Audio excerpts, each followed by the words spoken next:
તો ગેસ્ટ રૂમની સાથે જોતી જોતી હું કિચનમાં પહોંચી ત્યારે મને ખ્યાલ આવ્યો હતો કે હસબન્ડ તો અમુક મસાલા કે લોટ પૌવા આવું બધું તો લઈ આવ્યા છે. મેં તેમને કીધું હતું કે હું ઘરેથી લાવું છું, છતાંય તેમની રીતે તેમણે ઘણું બધો સામાન પોતાની રીતે દાળ છે, ભાત છે, પૌવા, તેલ આ વગેરે લઈ આવ્યા હતા. અને મેં તમને કીધું હતું આ બાસમતી ભાતના ચોખા મેં ઘરેથી લીધા છે તો ના લાવતા, પણ ભૂલી ગયા લાગે છે, છતાં પણ બાસમતી ચોખા લઈ આવ્યા છે. અને આ બ્રેડ અને પાવ જોઈને મને ખ્યાલ આવી ગયો છે કે એમના મનમાં શું ખ્યાલ આવે છે. જય શ્રી કૃષ્ણ બધાને. તમારા માટે ચા અને સેન્ડવિચ ખાવાની પૂરેપૂરું મન છે. પછી જમવાનું પણ આવી ગયું હતું ને પછી તો અમે જમીને સૂઈ જ ગયા. સાંજે તો એટલા થાકી ગયા હતા તે જમીને સૂઈ જ ગયા હતા. કાંઈ શેર કરવાનો એવો મોકો મળ્યો નહોતો અને એવી હાલત પણ નહોતી, કારણ કે થકાનત એટલી બધી થઈ ગઈ હતી. ટ્રેનમાં ભલે તમે એસીમાં હો, સૂતા સૂતા આવ્યા હો, પણ આપણને નિંદર તો ઘર જેવી ના જ આવે. એમાંય 1 વાગ્યાની ટ્રેન હતી એટલે 1 વાગ્યે અડધી રાતે ચડ્યા હતા. 5-9 વાગે ત્યાં તો ચાય વાળા આવવા માંડે, બીજા બધા પેસેન્જર ચડતા હોય ઉતરતા હોય, બધું ડિસ્ટર્બન્સ ચાલુ જ હોય એમના. એમાં નીચેનું લોઅર બર્થ હતું એટલે ઉપરવાળા વારે ઘડીએ ઉતરે ટોયલેટ પાણી જવા માટે અથવા પેસેન્જર ચેન્જ થઈ જાય તો નીચે તમારે ડિસ્ટર્બન્સ એમને ચાલુ જ રહેતું હતું. કારણ કે હું ને ધર્મ બંને હતા તો ધર્મનું માથું ઓલી સાઈડ, મારું માથું આ સાઈડ, એવી રીતે હતા અમે. એટલે ઘરે આવી અને આરામથી નીંદર પૂરી કરી હતી. એટલે કાલે તો કાંઈ શેર કરવાનું હતું નહીં. અત્યારમાં જાગ્યા અને ફોજી સાહેબ તો 5 વાગ્યાના વયા ગયા છે ડ્યુટી ઉપર. અમે મા દીકરો સૂતા હતા, એમને અમને ડિસ્ટર્બ નહોતા કર્યા. પોતાની રીતે 5 વાગ્યે સવારમાં ડ્યુટી જતા રહ્યા. અત્યારમાં દૂધવાળા ભાઈએ બેલ વગાડ્યો ત્યારે અમે જાગ્યા ભાઈ મા દીકરો. બ્રેકફાસ્ટ પણ આપણે બનાવવો નથી પડ્યો, નાસ્તો આવી ગયો છે. શું નાસ્તો આવ્યો છે હું તમને બતાવું. નાસ્તામાં આવી ગયા છે આપણે સાઉથ ઇન્ડિયન ઢોસા અને મસ્ત નાળિયેરની ચટણી. સરસ ઢોસા આવી ગયા છે. અને વળી ઢોસા આપવાવાળા પણ કેટલા સ્વીટ હતા. તેમને ખબર હતી કે અમે આજે લેટ જાગશું એટલે એણે ઢોસા પહેલાં બનાવીને નહોતા રાખ્યા. એણે કોલ કર્યો કે તમે ઉઠી ગયા છો? તો મેં કીધું હા ઉઠી ગયા. ત્યારબાદ એણે ઢોસા બનાવ્યા. એટલે ગરમ કૂણા રહે એવા ઢોસા. આપણે ક્રિસ્પી ઢોસા કરીએ પણ એ સાઉથવાળા છે એ થોડા કૂણા અને સરસ ઢોસા બનાવે, જે ટિફિન બોક્સમાં પણ લઈ જાય ત્યારે પણ કૂણા જ હોય એમ. તો એણે અમને એકદમ એવા સરસ ટ્રીટ કર્યા કે ગરમ ઢોસા અમારી માટે એણે પહોંચાડ્યા હતા. રેસીપી કદાચ તમે અગાઉ શેર કરી છે અથવા હું આવનારા વિડીયોમાં જ્યારે હું ઢોસા બનાવીશ ત્યારે નાળિયેર અને મગફળીની ચટણીની રેસીપી જરૂર શેર કરીશ. અહીં તો એ લોકો બ્રેકફાસ્ટમાં ઢોસા અને ચટણી ખાય છે, સાંભાર બનાવતા નથી. બપોરે સાંભાર બનાવે. અને ત્યારબાદ મેં કાઢી લીધા હતા બધા વાસણ. અને હવે સૌથી પહેલાં તો વાસણનું સ્ટેન્ડ, આ ટાઇલ્સ અને નળને સાફ કરવાનો સમય હતો, કારણ કે એ બધા ઉપર લીલ અને ફૂગ વળી ગઈ હતી. તો હવે આપણે તો આટલા દિવસ રહેવાનું છે તો એમનામ તો જોઈને તો કેમ ચાલશે. એટલે મેં વિચાર કરી લીધો પહેલાં સફાઈ કરી નાખીએ, પછી વાસણ ધોઈ અને ચડાવી દઈએ. કારણ કે થોડા દિવસ પણ રહેવાનું તો છે જ ને, તો પછી આવી ગંદકીમાં રહેવાનો તો કાંઈ સવાલ થતો નથી. એટલે સૌથી પહેલાં તો સફાઈ અભિયાન આદરી દીધું હતું.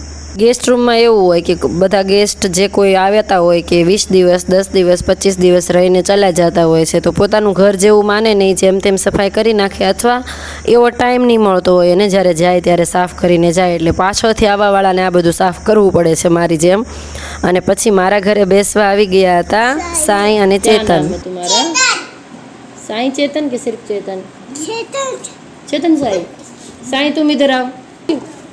चलो, आपका नाम क्या है? साई प्रियांशी. अच्छे से बोलो. साई प्रियांशी. साई प्रियांशी. साई तुम कहाँ की हो ये तो बता दो. तुम्हारा स्टेट कौन सा है? झांसी. झांसी. स्वर्णा बताओ कौन सा स्टेट है आपका? आई एम आंध्र प्रदेश की. आंध्र प्रदेश. और हाँ. लैंग्वेज कौन सी है? कोई साउथ हीरो.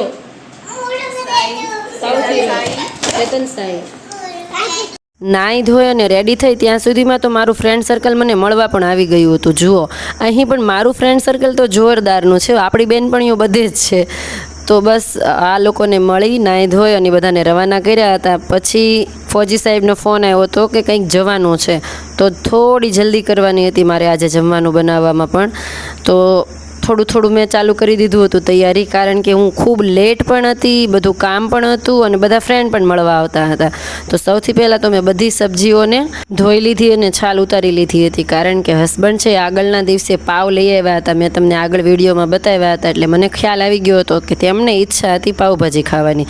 તો પછી શું, આપણે તો પાવભાજી બનાવીને જ રહેવાના છીએ.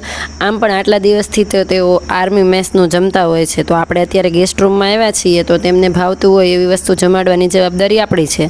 તો બસ હવે તૈયારી ચાલુ કરી દીધી હતી પાવભાજીની, અને વચ્ચે જ મારે જવાનું હતું. મારા એક રાજસ્થાની દીદી એટલે કે રાજસ્થાની ફ્રેન્ડનો કોલ આવી ગયો હતો કે આજે જ હું છૂટી જવા નીકળું છું, પછી આપણે મળી નહીં શકીએ અને મને ટાઈમ નથી, એટલે જલ્દી જલ્દી મારા ઘરે આવી જા. અને હું રેડી થઈ અને નીકળી, પણ તડકો જબરદસ્ત હતો. હજી કાલ સુધી વરસાદ હતો અને આજે તડકો નીકળ્યો છે, એટલે મારી આખી મારી સાથે હતી, હું ત્યાં જતી હતી. કારણ કે મારે આ ફ્રેન્ડ સર્કલમાં નાનાથી લઈને બુઢા સુધી બધા મારા ફ્રેન્ડ છે.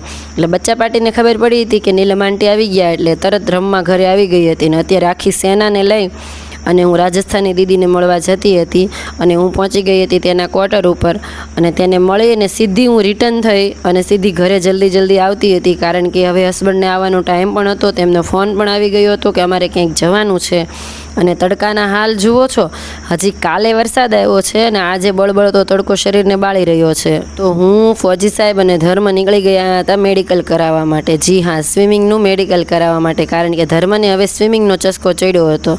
તો જ્યાં અમે એમઆઈ રૂમ ગયા હતા ત્યાં આવા મસ્ત મસ્ત ફૂલ હતા, અને ફૂલ મળે અને મને ન ગમે એવું તો કેમ બને.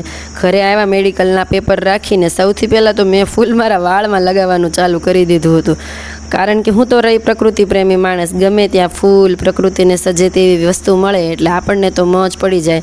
અને વધારે હતા એટલે 2 તોડ્યા, નહીંતર તો માત્ર 1-2 હોય તો ફૂલ તોડવાનું મન પણ ના થાય. રાજસ્થાની દીદીના ઘરે ગઈ, આવી મહારાષ્ટ્રન દીદી આવી ગયા બેસવા, અને હવે આવીને રસોઈ અડધી કરીને ગઈ હતી ને હવે આવીને કરવાની હતી. ત્યાં હવે ફોજી સાહેબ સ્વિમિંગનું લઈ આવ્યા હતા કે ચાલો સ્વિમિંગના મેડિકલમાં સહપરિવાર બધા.